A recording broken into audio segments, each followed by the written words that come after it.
오늘은 갈라디아서 2장 1절에서 10절 말씀입니다.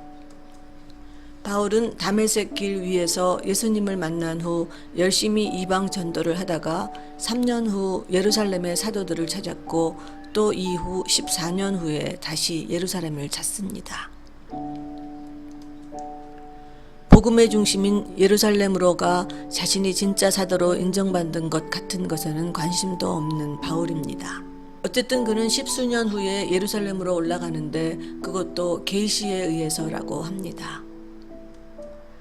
그리고 먼저 영향력 있는 사람들에게 자기가 이방 가운데 전한 복음을 보고합니다.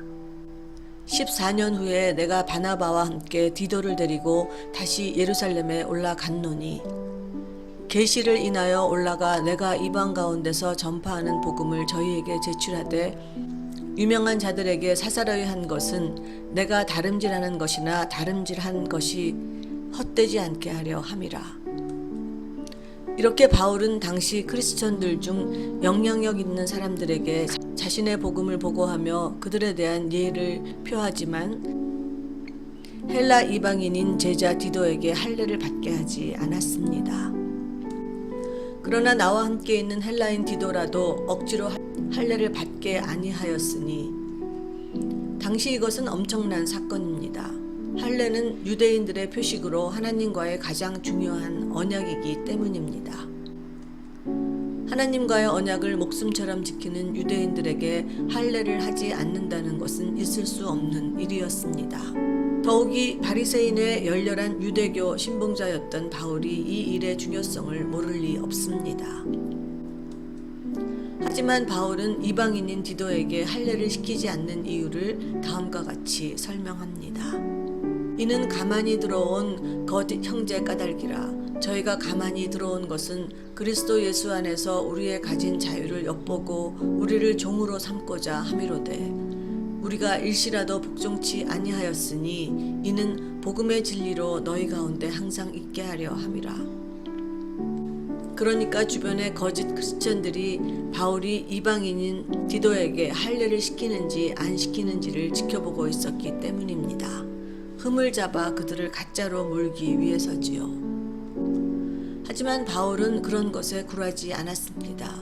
그런 겉모습만의 신앙이 중요한 것이 아니라 진짜 복음의 진리가 중요한 것이니까요. 여기에서 중요한 것은 사람을 보고 사람들을 만족시키려 하지 않는 바울의 결기입니다. 목에 칼이 들어와도 더 중요한 복음의 진리를 지키려는 바울의 신념입니다. 다음 구절에서 바울은 유명하다는 이들 중에 본래 어떤 이들이든지 내게 상관이 없으며 하나님은 사람의 외모를 취하지 아니하시나니 저 유명한 이들은 내게 더하여 준 것이 없고 라고 하는데 여기에서 더하여 준 것이 없다는 말은 어떤 영향도 준 것이 없다는 말입니다. 바울은 베드로에게 역사하사 그를 할례자의 사도로 삼으신 이가 또한 내게 역사하사 나를 이방인에게 사도로 삼으셨느니라고 확신합니다. 또 자기를 인정한 베드로, 야곱, 요한은 할례자를 자신은 이방인께 보내진 사도라는 점을 명확히 합니다. 또 내게 주신 은혜를 알므로 기둥같이 여기는 야고보와 게바와 요한도 나와 바나바에게 교제의 악수를 하였으니 이는 우리는 이방인에게로 저희는 할례자에게로 가게 하려 함이라. 오로지 하나님으로부터 받은 사명만을 생각하며 그 외에 율법이나 영향력 있는 사람들에 대해서는 어떤 굽힘도 없는 바울입니다. 사람을 보고 그 공동체 속에서 대단한 사람이 되기 위해 굽신되는 것이 아니고 오직 자기에게 주신 소명 외에는 아무것도 생각하지 않습니다.